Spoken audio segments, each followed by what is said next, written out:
बोली शंकर भगवान की जय, बोली पार्वती मैया की जय हो।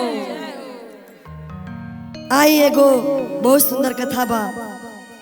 बहुत सुंदर बा हो। देखिए आवाज थोड़ा हमार खराब बा भाई, कहा सर्दी जुकाम तब भइल बा। लाजवाब बा। तबियत खराब में भक्ति करतनी मधु जी, भगवान के कृपा बस सब महादेव की कृपा बा, सब दया होने के बाद जय हो शिव गुरु। कि कुछ बोलो के शक्ति दया बा। करी रउआ चर्चा में बैठल बानी, महादेव बड़ा दया करी। देखत पीछे से आई एगो पंडित जी बाड़न, उनके एगो लड़की बाड़ी। लड़की शिव जी की बहुत मानेली, माने ली। बहुत चर्चा मतलब भजन करेली, उनकर शिष्या बाड़ी, उनकर भाव भजन खूब करेली। कहेली कि दुनिया में कुछ ना बा, लोग दूसरा की शिकायत करता, केहू धन के पीछे दौड़ता, केहू शिकायत के पीछे दौड़ता, एक दूसरे के बुराई में सब लागल रहता। हर केहू देख के बस ये काम करता कि चर्चा में बैठल बानी कहाँ से केहू के कहाँ से कैसे काटी, बस कटले के पीछे सब केहू परेशान बा।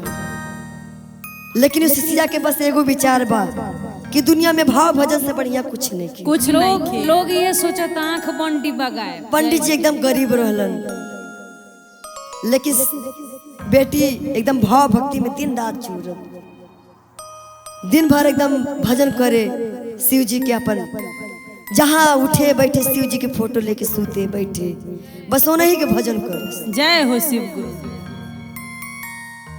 अब गांव वाला लोग कहले बेटी इतना बड़े हो गई बड़ी, कर बिया वो करी। बेटी कलस ना हम बिया ना करें, बिया करे घरे जाए, उन्हें कैसन होई कैसन ना होई के जानता, हम खाली भक्ति करें। लेकिन पंडित जी कहले ना बेटी, गांव समाज के रीति रिवाज में भगवानों ही काम कर रहने कि बिया समाज के एको प्रथा बा। अगर बिया ना करें तो लोग का कही कि देखा बेटी के ऐसे ही रख ले बाड़न, इनके कुछ नहीं की। अब पंडित जी के लगे तो कुछ ना हो। पंडित जी कहें के बिया करी हमरा बेटी से, केहू ऐसा बात हमरा बेटी से बिया करी, भाई हमरा देवे के कुछ नहीं की, हम का दे। कुछ रहबे ना करे तो का दी। पंडित जी कहले हम कुछ ना देव, लेकिन हमार बेटी धन बाड़ी, अपना बेटी के हम देव, बेटी में कोनो कमी नहीं की। धनमान रहे। जहाँ जहाँ गैलन बिया खोजे सब केहू कहती है इतना लेब, गाड़ी लेब, घोड़ा लेब, रुपया पैसा लेब, इतना पैसा 10 लाख रुपया लेब, तब बियाह करम। लड़की बहुत सुंदर रहे। बहुत परेशान हो गए ने पंडित जी। फिर एगो जगह और गए ने, उनसे बहुत विनती कर कि हमारा बेटी से बियाह कर ली, बियाह कर लिए हमारी बेटी कोनो दुख ना दे, राउर घर भर जाइए ओकरा भक्ति से शक्ति से। लेकिन हमारा बेटी से बियाह कर ली, काहे रोज अगल बगल गांव के लोग रोज ताना मारता कि बेटी इतनी बड़ हो गई, बियाह नहीं के करते कर कुछ है ये नहीं की। बेटी की बियाह कर दिलस, लड़का एक आँख के काना रहे। जय हो बाबा। कहलस कि भाई जब कुछ ना बात तो लड़का में तो कोनो कमी रहे पे करी, का करेम जब भोले दानिये करिया बा त कन्हा पर लड़का एक आँख के काना रहे, बियाह करे आयल, बहुत सीधा रहे। जैसन के महादेव धरैलस हाथ ओसने के साथ रहे। अब का करे, लेकिन लड़की कहलस हमरा भाग में है बाड़न, कोनो बात नहीं की, ये हमार सब कुछ बाड़न, चाहे जैसन बाड़न। ठीक बात करेक्ट। लड़की की बियाह कर दिले सुना पंडित जी। कथा सुना। हाँ अब लड़की रोज शिव चर्चा घरे में बैठ के करे, काम ना करे घर के, तो लोग कहे कि दिन भर खाली शिव चर्चा करतिया, करतिया। दिन भर ओम नमः शिवाय ओम नमः शिवाय, केहू से कोनो मतलब ना है एकरा। लोग एकदम परेशान गए, तो कुछ लेके ना आयल बा, ना दहेज ना दान कुछ ना लेके आयल बा, खाली दिन भर कथा करेली, दिन भर ओम नमः शिवाय। ताना। लोग जियल मुश्किल कर दिलस। बतावा। एक दिन सवेरे भैला नहैला धोलस, लड़की कथा करे बैठ गई, चर्चा करे बैठ गई। और सास के अपने अपने नंद के कहले चलिए अम्मा, ए दीदी आई बैठी कथा करी, हम चाहता नहीं सब केहू मिल के चर्चा करी। बोली बात ये कुल का है, ढोंग करे लिखाई दिन भर बैठ के जब से पैदा भइल बाड़ी तब से चर्चा करता रही का लेके आइल बड़ी तू का लेके आइल बड़ी महादेव का देले बा खाली चर्चा चर्चा में लागल रहलू भर दिन। कुछ कैले हो तू पढ़ले लिखले तू कमैले हो तो कुछ लेके आइल हो बोली ना जौन हमरा लगे बा जौन हमरा लगे बा पूनम दीदी तो तोहरा लगे ना बा बोले तोरे लगे का बा तू कुछ ना लेके आइल बड़ी का बा तोरे लगे कुछ काम धाम से तो के कोनो मतलब ना खाली बस चर्चा चर्चा चर्चा चर्चा और सब के कोई में रुझाइल सोचे तर सब के रुझाइल रहे उनमें रोज चर्चा करते रहे। जब चर्चा करे बैठे आंख बंद करके ओम नमः शिवाय कर दिया तो केहू पानी ढरका देता केहू फोटो फोड़ देता केहू फेंक देता ओहो लेकिन ओम नमः शिवाय कर दिया। सोचलस लोग हमारे साथ ऐसे काहे करता। अगले दिन से घर के पूरा काम करके फिर बैठे दिए चर्चा करे। आइल ननद बोली का चर्चा करे बैठल बड़ी उठ यहाँ से घर के आधा काम को के आधा काम छोड़ के बैठल बड़ी चर्चा करे। नंद भौजाई में तो ऐसा ही नहीं के पटरी खाता कुछ बोललस ना लेके बस ओम नमः शिवाय कर दिया। बहुत परेशान बिया लोग कि कहतिया महादेव ऐसा हम कौन गलती कैले बानी जो हमरा इतना सजा देता सजा देता रे। दिया जरोलस ओम नमः शिवाय करतिया ननदिया आइलस दिया उठा के जरा दिलस। ओहो कले ये काम एकरे कुछ करे के सुझात नहीं कि खाली बस चर्चा करतिया एक हटावा ये से जल्दी भगावा आफत जरा देलस पूरा साड़ी भी जर गई लेकिन शरीर में कुछ ना हुआ। शिव गुरु की कृपा रहे। नंदिया कहती का बाय करे अंदर जर तो नहीं छे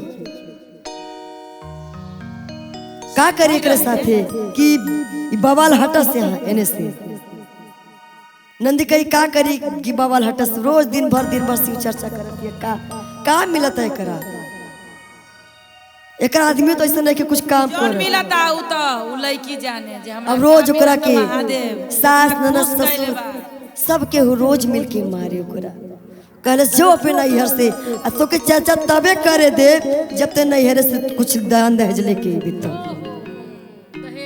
दहेज खातिर तो चाचा से ना बर्दाश्त करम कि तू कुछ ना लेके आइल बड़ी कुछ करबो ना करबो। जय हो बाबा।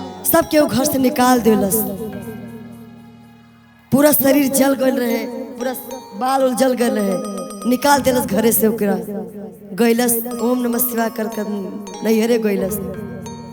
बाबूजी कहले कुल कहा भइल बेटी बोल बाबूजी हम तो चर्चा करत रहनी लोग हमारे साथ ऐसे से कैलस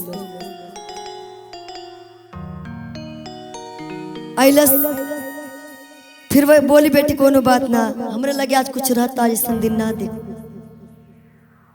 अब तू मत जाइए पापा उनकर मजबूर रहे बोले अब तू मत जाइए वही चर्चा बोले आज से तू यहीं चर्चा करिए कहीं जाए की जरूरत ना है। नहीं पति देव ना रहलन बाहर गइलन आईने कहने के हमार मेहरारू कहाँ बा बोले तोर मेहरारू भाग गइल केहू के साथे ओह केहू के साथे भाग गइल बहुत दुख। बोले ऐसा ना हो सकत ऐसा हमार मेहरारू ऐसा रहबे ना कलो तो शिव जी की बहुत बड़ी भक्ति बिया वो काहे भागी कुछ कहले तू लोग बोले ना बोले तो कहाँ जाता रे बोले हम जाते फिर मेहरारू के ले आवे बोले तू जेबे तो तोर पैर काट दे तो हमार बेटा बड़े कुकर बड़े बोली जब तहार रोली तहार लेकिन हमार मेहरारू भी है हम तो जाए बोले अगर तो जेबे तो तोर दोनों गोड़ काट दे। अब कहलस कि का करी हम कैसे जाई धर्म संकट बा कि माई बहन की देखी कि मेहरारू की देखी मेहरारू तो ने चर्चा करत या पूरा दिन रात खाना पीना छोड़ के बस चर्चे में लागल बिया। मेहरारू के आस है कि हमार पति एक दिन यही जरूर हमरा ले बस चर्चे करत या आँखी से आंस ढरकत या गिरत या लोर बहात या और चर्चा दिन रात करत या पति देव रात हो गल, सबके सूत गई, धीरे से कुंडी खोल के चल गई। सवेरे हो गल, कल कहाँ गई? सबके गुस्सा हो गल, गई मेहरारू के लेवे। हाँ सबके जाए दोकरा, जब वो ओने से आई घरे में ना घुसे दे, हाँ पापी लोग। दोनों को भगा दिया जाए। जैसे गईलस, ससुर जी रात के सुतल रहने, सुतले रह गए। सास गईलस, पति देख जगैलस, उठी उठी तो सुतले बड़ देखला सास औते नहीं खी। बोली का हो गई? सबके परेशान, खूब रोवतिया। और उधर लड़का गई अपने मेहरारू के लेवे, और देखत या मेहरारू चर्चा में लीन बाड़ी। वो चर्चा करे लगने, मेहरारू साथ ही चर्चा करत रहने। फिर मैं सास गई दौड़ दौड़ अपने बेटवा के लगे, बोली चल चल बाबूजी देखी का हो गइल बा, चल देख का हो गइल बा। बोली हम ना जाए, तू लोग हमें मेरे साथी बहुत अत्याचार कैले हो, जा तो अपने पति देव के साथ, हम अपने मेहरारू के साथ ही रहे। बोली कि ना ऐसा मत करी, तुम्हार बेटा बड़ा, तोरे से तो कुलास बा। बोले तोरा से कौन आस लगाई, जब तो हमार नहीं के बाड़ी तो कैसे तू के ना मन ली। मेहरारू कॉलेज देखी, वो अधर्मी बतर, वो भी अधर्मी हो जाए। वो कॉलेज चली तो बोली ना एकरा के ना ले जाए, पतों के ना ले जाए, तू चल। बेटा के लेके गईले, बाजो बाजो सासो हो जाला। रास्ता में जाते रहली, तब तक एक्सीडेंट हो गल, बेटा मर गई। ओहो बतावा हे भोलेनाथ, ई का कैलू? अब माई ओने रोवतिया, अब हम कहाँ जाए? अब उन्हें पति मरल बिया, इन्हें बेटा मरल बिया।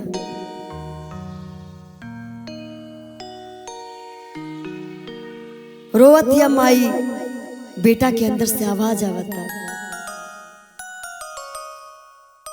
कि मोरी माई हो,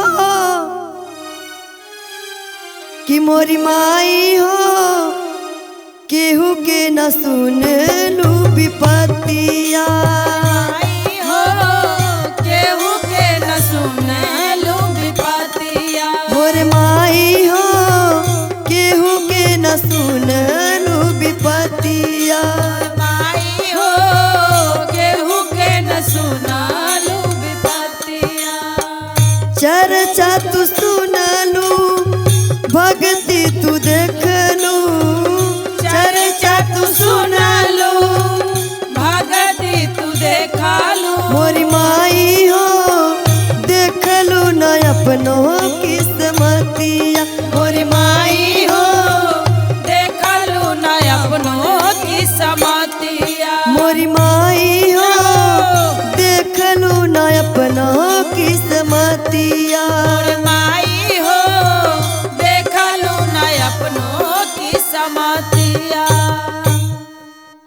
जैसे आवाज आवता, माई खूब रोवता रे, और गली दौड़ी दौड़ी अपने पतों के लगे, घोड़े गिर गईली। बोलिए बेटी गलती हो गई, तू ही बचा सके।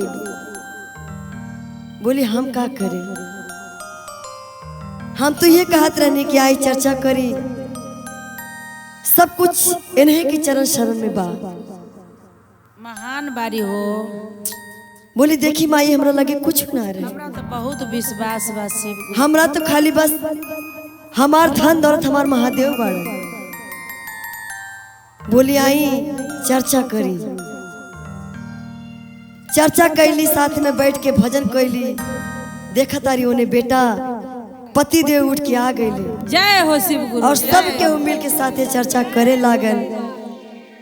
सबके परिवार ठीक हो गई, महादेव की कृपा हो गई, और हर रोज सबके वो चर्चा करावे लागल। पूरा गांव के भीड़ लगा के चर्चा घर में करावे लगली। सब घर परिवार खुश हो गए, बहुत धन दौलत से घर भर गई। बोले शंकर भगवान की जय, वो सच्चे दरबार की जय हो। बोले शंकर भगवान की जय, बोले सच्चे दरबार की जय हो। तो आई जा आज फिर श्री धाम भक्ति में गाना बजाना तो बहुत दिन भइल रहे, सबके वो सुना था गाना बजाना। शिव जी के चर्चा के कुछ आज विचार बनल बा, चर्चा के कुछ कथा लेके आयल बानी। बहुत विश्वास बा कि रउरा लोग के जरूर अच्छा लगी। अच्छा लगी हो, अच्छा लगी। का से चर्चा गाना बजाना तो सबके सुनेला, लेकिन कथा में जवन चीज मिलेला उनका बारे में जानकारी बहुत जरूरी बा। जरूरी बा। आई एगो कथा के माध्यम से चल जाओ महादेव की तरफ। तो आई एगो पंडित जी रहलन, पंडितानी रहनी। पंडित जी के मेरा रुक लेकर ना होत रहे, बहुत परेशान रहलन। कहीं भी मंदिर भजन में होखत रहे वहां जात रहने, कहने कि हे प्रभु एगो औलाद दे दी ताकि हमार वंश चलो। जय हो, जय हो। एगो बेटा खातिर जय हो। रोज रोज मन्नत मानत रहलन, मंदिर जात करी रहलन, उनका तीर्थ धाम में जात रहलन, जरूरी होते ना रहल। गांव में कुछ शिष्या बहन लोग चर्चा करत रहली, गईले ओने सबके वो शिष्या कहलस चली यार चर्चा में। और चर्चा में बैठी, भजन सुनी, कथा सुनी। जब प्रसाद मिले तो प्रसाद लेके जरूर आए, जौन रउआ मांगे तो मिली। तौन मिलता। गईने वहाँ पूरा चर्चा सुन ले, पूरा चर्चा सुन ले, कथा सुन ले। लास्ट में प्रसाद मिलल और प्रसाद लेके अइले घरे। और शिष्या बहन जितना लोग रहली सब कहली प्रसाद लेके मेहरा रुक खिया दे। और जब रउआ के मन्नत पूरा हो जाए तो अपना घर में चर्चा जरूर कराए। जरूर कराए, धूमधाम से कराए। गईने पंडित जी और मेहरारू के अपने प्रसाद खिया देना। मेहरारू के कहने की देखा प्रसाद खा लेता रू, अगर कोनो समय समाचार हो तो बताएं। और एगो और बात बा, जब कोनो अच्छा काम हो जाए तो चर्चा जरूर कराए। कराएम की धूमधाम से। राजू बाबा मेहरारू के टेंड हो सर। 9 महीना बाद लड़का भइल बेटा।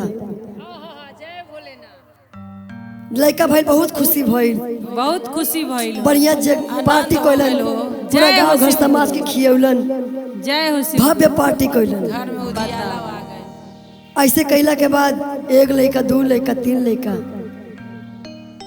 धीरे 7 लड़का हो गए। जय हो बाबा। भौरा सात लड़का। मोहल्ला बैस गल शिष्या के। 7 लड़का हो गई, लेकिन उनकरा याद ना रहे कि हमरा शिव चर्चा करावे के बाद। ना मेहरारू के याद रहे, ना पंडित जी के याद रहे। लड़का लोग बड़ा होखत जात और के बाद मुंडन करौले। पहला लड़का के बियाह कइले, लेकिन चर्चा ना करो। चर्चा ना करो, ने यादे ना रहे। यादे ना रहो। महादेव छप्पर फाड़ के देला आ चर्चे भूल गए। वह बात है ना, जब कोनो चीज समय से पहले मिल जाला तो लोग भुला जाला। पहला लड़का के बियाह कैलन बड़ा धूमधाम से। बारात लेके गलन, जैसे बारात लेके गलन बियाह शादी बढ़िया धूमधाम से भइल। पतो लेके डोली में रास्ता में लेके आवत रहन तो रास्ता में एगो बाग बगीचा खूब बड़ा सा, खूब सुंदर फूल फुलवारी बाग बगीचा मिलल। वह गाँव के नियम रहे, जब भी केहू बारात लेके आवत रहे तो पहले पतो के वहां उतारे, वही लोग विश्राम करे, खाना पीना खास, तब आवस। खूब सुंदर फुलवारी रहे, इतना सुंदर सुंदर फूल रहे, खूब सुगंध वाला बाग बगीचा रहे। लोग वहाँ रात रुकल, देख के आनंद आ गइल। बगीचा देख के रुकल, खाना पीना खइलस। वो फुलवारी में एगो सांप रहल, सब सो गए और आके लड़का के काट लेलस। जय हो। सांप काट लेलस और लड़का बड़ी वहीं मर दुख के गई। बात बा। मर गई। लड़का तुरंत मर गई। ओहो।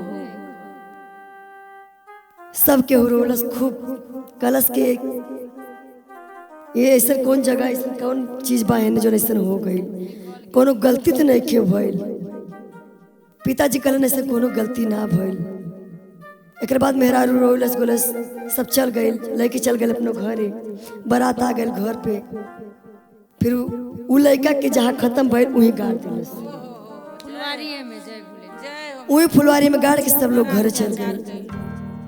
और बाद फिर दूसरा लड़का के बियाह के तैयारी कइलन।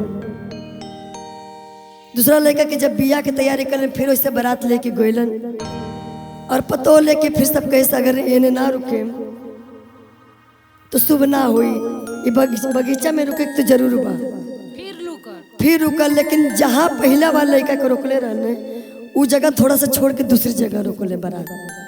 पतो लेके अइले बारात रोकले। ओकरे बाद जैसे बारात सबके ओर खाना पीना खैलस फिर सो गई। फिर लड़का के सांप काट लेलस, दूसर को के काट लेलस सांप। का महादेव जी उनका साथे अत्याचार कैले बानी और लड़का मर गई। फिर उन्हों के वही गाड़ दिलन, सबके वो चल गई। माई घर के सब केहू रोवता कि ऐसा का हो गई, ऐसा काहे होता। ऐसे धीरे धीरे करत करत 4 5 6 लड़के के बियाह हो गई और जितना पतो रहले कुल विधवा हो गई। लास्ट में पंडित जी परेशान रहने कि अब एकरे घर जितना पतो आवता सब पतो विधवा हो जाता, के घरे बियाह करी। पंडित जी कहलन हमरे एगो लड़का बा, बहुत उम्मीद से शायद एक लड़का के और बियाह करे। एक लास्ट वाला बचल सबसे छोटका वाला। कहने केहू बा जी हमरे लड़का से बियाह करी। लेकिन गांव में पूरा शोर मचल रहे, चर्चा रहे कि के करे के लड़का से बियाह। एक घर जोन मेहरारू आवत या कुल लड़को ही मर जाता। अगर इहो लड़के छोटका लड़के से बियाह करे वो लड़की विधवा हो जाए, के करे करे घरे बियाह। गए पंडित जी को गांव में देखने एगो बहुत बढ़िया ब्राह्मण रहने। उनका लड़की शिव चर्चा करते रहे घरे घरे, महान रहे शिव गुरु के। जब देखा ओम नमः शिवाय ओम नमः शिवाय हर जगह करते रहे। कहीं केहू के लगे बैठस तो भजन गावस, शिव जी के भजन गावस। तो पंडित जी के बहुत अच्छा लागल। पंडित जी कह रहे बेटी एगो बात बा कहीं। तो लड़की बोलस कहीं पंडित जी का बात बा। बोली देखी हमारे एगो लड़का बा, हम चाहता नहीं रहुआ हमार पतो बने। लड़की कहली तो हम ना जाने ले, तो हमारे बाबूजी लोग कहिए हम का जाने एक बारे में हम का जाने। हम तो शिव जी की शिष्या बानी, हमार जिंदगी वो नहीं में कटता। जहाँ शिव जी चाहिए वहाँ हुई। शिव जी जोन चाहिए जैसे चाहिए हुए हुई, हमरा कुछ नहीं के पता। कहने चली बेटी अपना बाबूजी से मिलाई। शिष्या लेके गई अपना बाबूजी के पास। पंडित जी कहले हमारे एगो बेटा बा छोड़, अभी तक हमरे घर जितना बियाह भइल बा कुल लड़की विधवा हो गई। हमार जितना पतो बड़ी सब विधवा बड़ी। हम चाहता नहीं ई भजन करे, शिव गुरु के चरण में रहली। हम चाहता नहीं हमार पतो बने। पंडित जी कहले ना ना अरे वो घरे हम बियाह ना करें, हमार बेटी विधवा हो जाए तो। जब इतना उनका साथ घटना घटल तो कोई ना दी। कहाँ जाए हम, कुल पतो रहुआ के एकदम विधवा हो गई बड़ी। हमार बेटियों विधवा हो जाए तो हम कहाँ जाए। बेटी कहली नहीं बाबूजी बियाह कर दी, ई बियाह कर दी। शायद शिव गुरु के कुछ मर्जी बा, कुछ कृपा हो कि हम बियाह करें। आज सब लोग बियाह के तैयारी कैलस, लेके गए बारात पंडित जी के घर। बियाह होकत रहे, बियाह हो गई। उसके बाद पतो अपन शिव जी की फोटो जितना शिव चर्चा में प्रसाद लोटा गंगा जल सब कुछ ले लेलस और रास्ता में लेके चल देलस। जय हो। जहाँ डोली में बैठलस और रास्ता में चल देलस। और पिताजी से कहलत पिताजी बताई लड़का जो लड़का के लोग बियाह कैली है कहाँ कहाँ गढ़ले हैं। ससुर जी कहने बेटी वहाँ ना जाए के बाद 5 6 लड़का के बियाह कैनी, कुल लड़का हमार मर गए। अब की बार ना जाए, ना जाए, अब की बगीचा में ना रुके। बेटी कहली ना पिताजी अब की बार जरूर चले, जरूर चले। कहे से हमार चर्चा हमार भजन कबो पूरा ना हुई। हम चाहता नहीं अपने जेठ जी लोग के दर्शन करी, उन्हों के आशीर्वाद ली। जय हो जय। ससुर जी कहले चली। जब कहता तो चली। गई ने जहाँ पहला लड़का के गड़ले रहे बोले वहीं डोली रोक दी। पूरा बाराती वहीं रुक ले। रात में सो सब लोग हंसाइल रहल कि कहीं फिर लड़का के आके न काट ले, उहे हाल ना कहीं वह हाल ना हो जाओ, फिर यो विधवा हो जाए तो फिर का हुई। लड़की कहलस आप लोग आराम करी। निकलस अपन फोटो निकल लगौलस। रात भर ओम नमः शिवाय वही जा करत दिया। ओम नमः शिवाय चर्चा करत दिया। सब केहू जाके कहते ये का करत दिया हुई। का करती है कहलस आए सब केहू मिल के चर्चा करी, शिव जी के भजन करी। जय शिव जी के रात भर भजन कैलस। जेठ जी उठ के खड़ा हो गई। जय भोलेनाथ। बताओ उनका महिमा कितना अपार बाजी। आधी रात चर्चा कैलस। जेठ जी खड़ा हो गए। फिर दूसरा जगह चर्चा कैलस जहाँ दूसरा का जेठ रहने, वहाँ चर्चा कैलस। दूसरा का जेठ जी खड़ा हो गए। ऐसे 6 जगह पूजा कैलस, चर्चा कैलस, भजन कैलस और जेठ जी खड़ा हो गए। अब महादेव कहता ने बताई ये कैसे हो गई।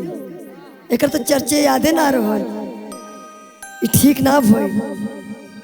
ये लोग तो अपने घमंड में चर्चा भूल गई। भगवान देवे लेकिन महादेव भेजले रहने उस सांप की। महादेवे के कृपा रहे। महादेव की कृपा रहल कि लोग भुला गए हमरा के। आज ओकरा के औलाद हो गए तो लोग हमरा भुला गए। भुला गए ना भुलाए के चाहिए। भगवान देले तो छीनियो ले। जब सब केहू उठ के खड़ा हो गई तो महादेव भेजले अपने नाक के फिर से। कहले जाई हुक डसली जब सबके जिंदा कैले बा। चर्चा तो छूट रहे नु। चर्चा होखत रहे, पतो चर्चा ना छोड़ रहे। दिन पूरा रात ओम नमः शिवाय ओम नमः शिवाय। और अपने जेठ जी के भी बैठा लेला। सब कहले सबके ओम नमः शिवाय करी। इतने में सपवा आइल। पहले तो नगिनिया कहले देखी जाई ना, हमरा बहुत डर लागता। बोली ना महादेव जी जौन कहीं ओम करे हमरा जाए दी। बोली ना जाए, हमरा बहुत डर लागता।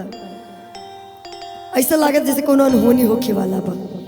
बोली ना जाए दी जौन होकी, तू अपन भजन कीर्तन करिया, छोड़िया मत। जौन होकी रौरे हाथ में बा। गई ने सांप चर्चा करत रहली है। दूध रखले रहली, दूध लावा। जैसे सांप अइलस पतो ऐसे निकाल के रख देलस दूध लावा। और सांप दूध लावा खा लेलस। और जब दूध लावा खा लेलस तो ओकरे आलस लागे लागल कि भाई तनी आराम चाहिए, अब नींद लागे लागल। तो लड़की अपन चुनरी ऐसे बिछा देलस और सांप आके सो सो गए। सांप सो गई। जय हो हर हर महादेव की अब पतो ऐसे सांप के ऐसे बांध लेलस। बोली महादेव सुता तारा सुते भी। अब नगिनिया एकदम छटपटाता। अब का होई। हमार नाग देवता के तो कैद कर ले सब, कहा जाए। एकदम परेशान हो गई। और वो तरह से कीर्तन भजन गावत तारी ओम नमः शिवाय चर्चा करा तारी। साफ सुता था। अब नागिन एकदम छटपटा तारी, हम करी तो का करी। अब का करी। गैली महादेव के पास दौड़त कहली महादेव देखी हमरा पति देव के कैद कर ले बिया, बचाई। अब हम कहाँ जाए। हमारा पति देव के कैद कर ले बिया, हम का करी। अरे वो जौन कहनी हम कोई नहीं। अब गैली महादेव पार्वती नगिनिया तीनों लोग गए। बोली छोड़ दी। बोली ऐसा कवन कसूर रहल जौन लड़का की काट ली। महादेव काहे ऐसे कहनी। महादेव कुल बात बतौलन। तब नाक के छोड़ दिलस। फिर जेठ लोग कहले जौन छोटकी पतोहिया रहे कहले जाई अपने मेहरारू के लेके आई। जौन विधवा लोग अपने घर बैठल बानी अपने मायके में, जाई उन लोग के लेके आई। हम चाहता नहीं हम सातों देवरानी जेठानी चली साथे में। सब जेठ लोग गए अपन मेहरारू लेके अलन और 7 डोली गए घरे। जय भोलेनाथ। जय हो पूरा गांव में भीड़ लग गई। करे ये कुल लड़का तो खत्म हो गई रहे, कैसे ही 7 डोली आ गई घरे। पूरा गांव में भीड़ लग गई घरे, सबके वो देखे आ गई। अरे भाई का हो गई।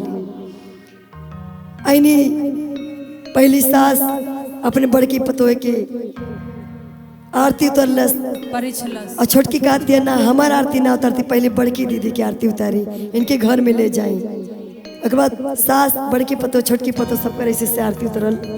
फिर 6 पतो मिलके छोटकी पतो की आरती कैली। 7 पतो घर में उतरली, गईली सब 6 मिलके छोटकी पतो के गोड़े गिर गईली, सास भी गिर गईली। महान निकलल जे सबके बोली बोलली ये सब कैसे भइल, कैसे तू कैलू। कैसे कैलू। बोली माई अरे वो भुला गए रही, शायद आपके लड़का ना होत रहे तो महादेव से का कहले रही कि चर्चा कराए।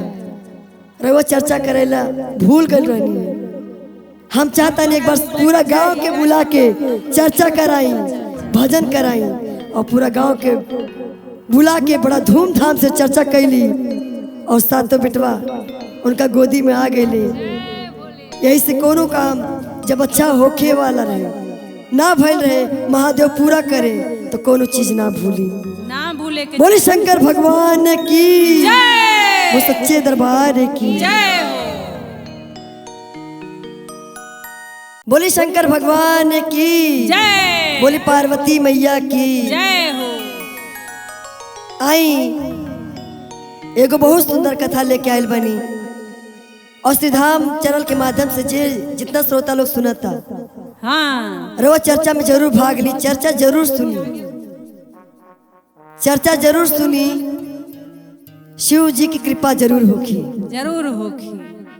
आई एगो सियारनी रहे। सियारनिया तो खाए में बड़ी तेज रहे। तो खाइबे करी। सवेरे सवेरे उठे, सोचे जल्दी जल्दी भोजन मिली, जल्दी जल्दी खाई अपन पेट भरी। कहीं आदमियों मिली तो गिल जाई, लेकिन सियार महाराज तो बहुत बढ़िया रहना है खाई के फेरा में लागल भाई। जंगल में चर्चा होखत रहे, होखत रहे। सियार गईलन चर्चा में, चर्चा बढ़िया सुनने। हाँ प्रसाद मिलल, प्रसाद मिलला के बाद कुछ खात रहने। और जब जब प्रसाद लेके आवत रहने तब तब का सियारनी से कहत रहे तू खा ला, लो भोलेनाथ के प्रसाद खा ला। हाँ तो के तो सुबह सुबह बस चाहिए कि बढ़िया मांस मछली मिले, खाई पेट भरी।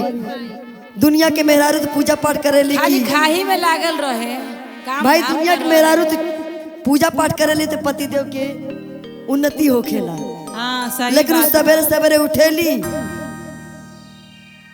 बस खाली मरल जल मांस मछली कुछ मिले, चाहे मन मरल चाहे कौ मरल चाहे जौन मरल रहे, ओकर पेट पहले भरे के चाहिए। हाँ। रोज रोज सियार महाराज ऐसे जात रहने अपन चर्चा में, रोज प्रसाद लेके आवत रहे तो खिया देते रहे, खा ले तो कितनी कुल से मतलब ना हो। लेकिन ले मेरा रुबाड़ी तो ले खिया देता नहीं, खा लेता हूँ, कुछ बुद्धि का पता कहीं से आवे तो। खुले बुद्धि खुले।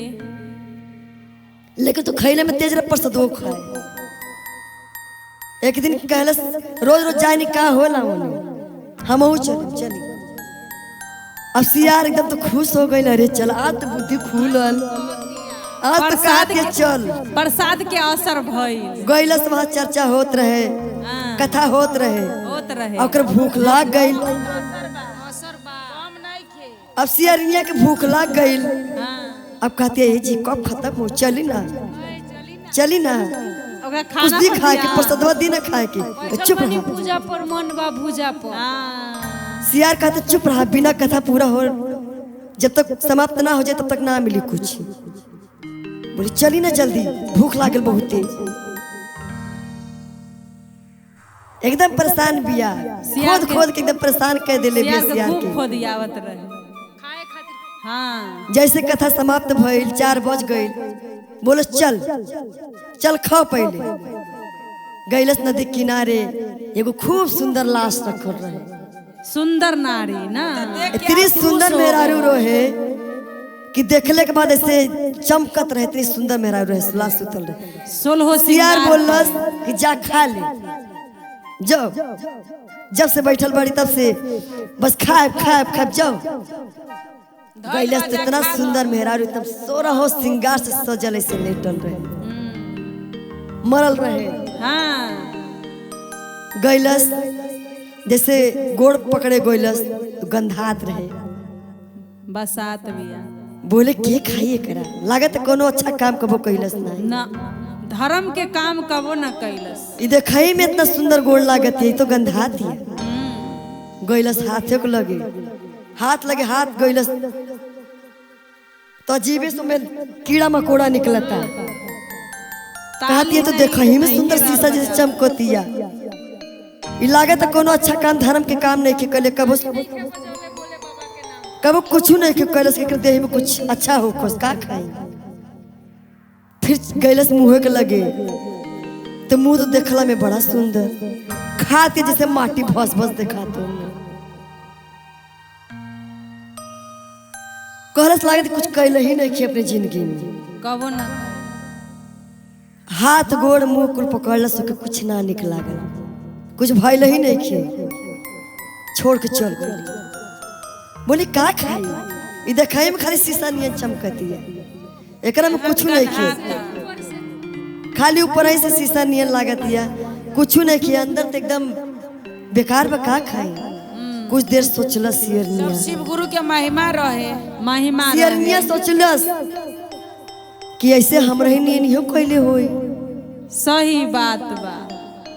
जैसे हम करत तानी, हमार सियार महाराज रोज जाता चर्चा में कथा में, हमरा रोज कहता चला चला, हम नहीं खे जाता नहीं, हम मरन तो हमरो के क्यों ना खाई।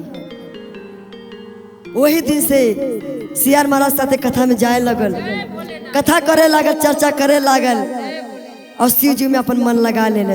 बोले शंकर भगवान की जय। तो शिव जी में जे अपन मन लगाई ओकर हर इच्छा पूर्ति हुई, ओकर हर मनोकामना पूर्ण हुई। जितना अंदर से पाप हुई वो सब निकल जाए, सब कष्ट खत्म हो जाए, अंदर से भी सुंदर, तन से सुंदर, मन से सुंदर। जय भोलेनाथ, बोले शंकर भगवान जय। अंग अंग से सुंदर, बोले शंकर भगवान की, पार्वती मैया की, नीलम दीदी, हरिंदर भैया की।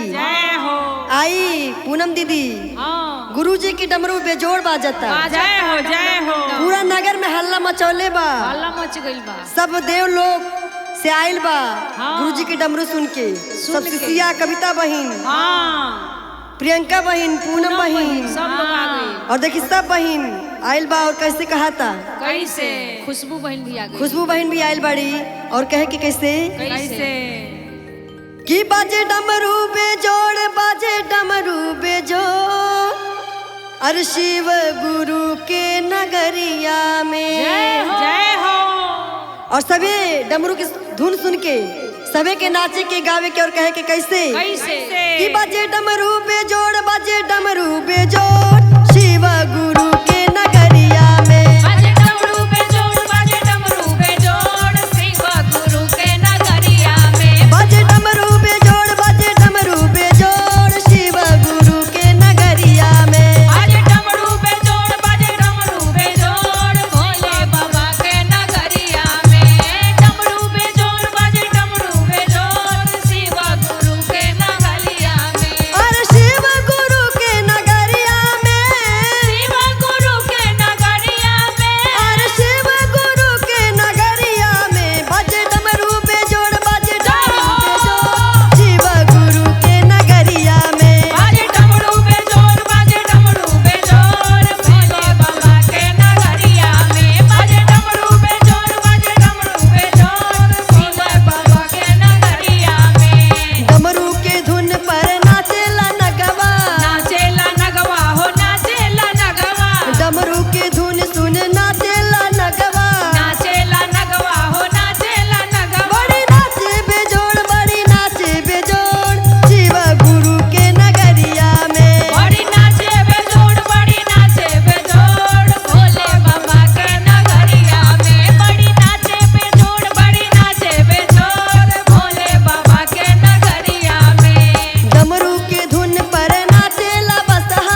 की जय। सच्चे दरबार की जय हो। प्रेम से बोले शुगर महाराज की जय हो। नीलम दीदी हरिंदर भैया की जय। आई हाँ प्रियंका बहन हाँ बहिन। हमारे पिया जी के एक ही नौकरी बा जय हो जय जेमे हो। गुरु जी साहेब भाई हाँ। गुरु जी साहेब भाई हमन- कोनो बात की चिंता नहीं की जय हो जय। जेमे गुरु जी साहेब बने हुए कोने बात की चिंता जय हो। कहाँ से काम केहू ना आई ना बेटवा ना पतो कोई ना कोई ना। न घर न समाज केहू काम ना केहू ना। जय हो इस जय। गुरु जी साहेब भाई ऐसे बढ़ के का चाहिए कुछ ना चाहिए। और कहे कि कैसे हो कैसे हो। अरे पिया जी के काही नौकरिया हो एक नौकरी बा एक एगो नौकरी बस शिव चर्चा कइल। हाँ शिव चर्चा कई लेके नौकरी पर कहे के कैसे। अरे पिया जी के काही नौकरिया हो जेमे गुरु जी साहेब बाबा पिया जी के ये कही नौकरिया हो अजय में गुरु जी साहेब बाबा। पिया जी के ये कही नौकरिया हो अजय में गुरु जी साहेब बाबा। गुरु जी साहेब बाबा हो गुरु जी साहेब बाबा भोला जी साहेब बाबा हो भोला जी साहेब बाबा। अरे भोला जी साहेब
दरबार की जय